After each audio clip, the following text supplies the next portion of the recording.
Are being smuggled through JKIA. Who in his cabinet is in charge of that? You have seen the photograph.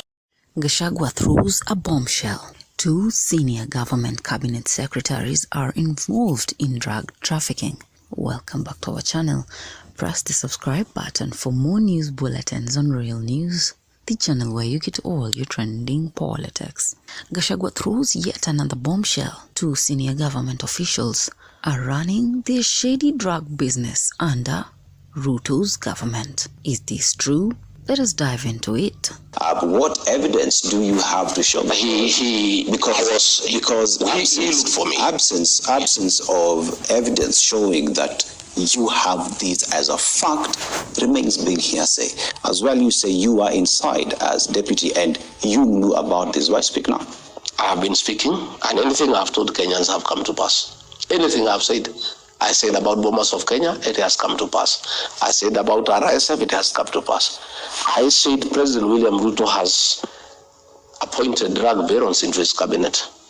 I have been vindicated the day before yesterday. Drugs are being smuggled through JKIA. Who in his cabinet is in charge of that? You have seen the photographs. The people who are smuggling drugs through the airport, you have seen their photographs with the cabinet minister. And everybody knows that cabinet minister who is a drug baron. There are 2. And I asked William Ruto, he had put me in charge of fighting drugs and alcoholism. When he was appointing these 2 ministers, I asked him, Mr. President, where does that leave me? How do I continue with this war on drug abuse when I'll be sitting in the same cabinet with the drug barons? That expose that has happened at the airport. If William Ruto has any decorum remaining, he must sack that minister. The evidence is there. The people who are smuggling drugs through JKIA, the photographs with his minister is there. And you can see clearly that the minister is actually the one who is facilitating, the peddling of the smuggling of drugs through the airport, because the drugs that have been caught, the documentation was saying that they are minerals that are going for testing. So the ministry is being used for drug trafficking because the minister has been a drug baron, and it is in public domain. Everybody knows. There is nobody in this country who doesn't know. But William Ruto has no qualm because of his own business interests with that minister and the deals they are doing together. He has no qualms about appointing a fellow involved in drugs to the cabinet when our children are in trouble. How does William Ruto face parents today? And he was telling parents that they are responsible for bad upbringing. When he has appointed ministers who are peddling drugs, they are sitting in his cabinet. When now there is evidence that that minister and his associates are involved in drug trafficking, how does he face parents and accuse them of bad upbringing when his minister, who is his business partner, is involved in drug peddling, cocaine, hard drugs in this country? These are some of the things, Dennis, that got me very tired. And today, in fact, I feel very relieved I'm not part of that government. I don't know how I'll be able now. This week, I would have gone to cabinet after what happened at JKIA. I don't know how I would have gone to sit in that cabinet with that minister when I was in charge of fighting drugs and alcoholism on behalf of government, and then I have to sit with a minister who is facilitating drug trafficking in the country. Who could Gachagua be referring to as the drug traffickers under the government? Within minutes, the social media platforms went rogue, mentioning 2 cabinet secretaries in the government, the ICT cabinet secretary William Kabogo and cabinet secretary of mining Hassan Joho, with both having a history in the allegations. During vetting, this came up. On the drug baron issue, the irony for me is that when you want to pick records selectively, that is what challenges me. The quagmire for me is I don't understand. If you come and table a report, obviously there must be some subsequent actions. And I want to also, this is one matter that I really hope we can put to permanent closure, Mr. Speaker. I was campaigning in 2013 in Mombasa, there were billboards put up.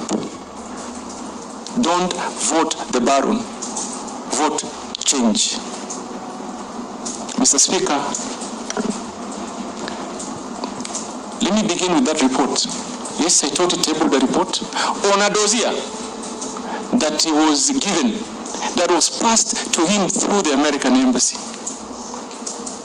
What normally happens is that when you table or pass a dossier, it is investigated, I believe. It is worked on. So that happened. The late Honorable Saitoti, may the Almighty rest his soul in eternal peace, came back to Parliament with a report. He came back and tabled a report of investigation and the outcome.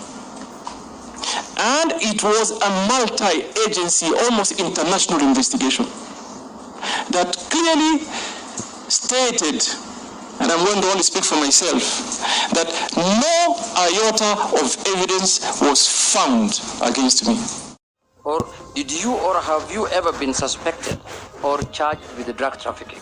I want to say here on record, Mr. Speaker, I have never, ever dealt with drugs of any kind all my life. Mr. Speaker, this is even Panadol? Mr. Speaker, I do not imagine that Junet Mohammed was asking about Panadol. I have some in my pocket if it's just Panadol. But I know he's talking about hard. You know what he meant. He's talking about hard drugs, cocaine, and the rest. And this is a very disturbing subject, Mr. Speaker. But I invite Kenyans also to have a look at the dossier that Mr.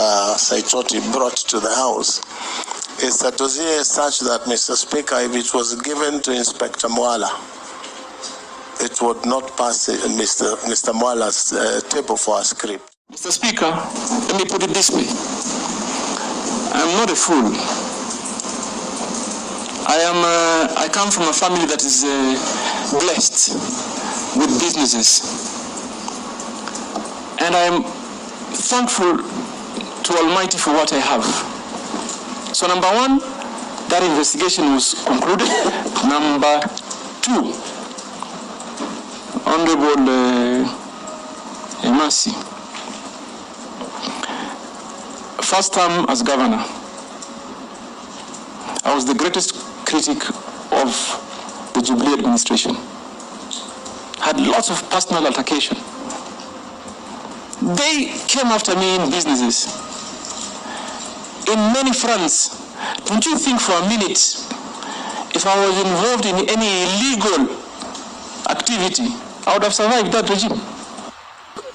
Mr. Speaker, at that point in time, and records speak here in this House, I fought vigorously the tabling of our names without a leave of the House, because the rules are such that if you are discussing the conduct of an MP, you need to move a substantive motion. But for that particular one, it went through smoothly as planned.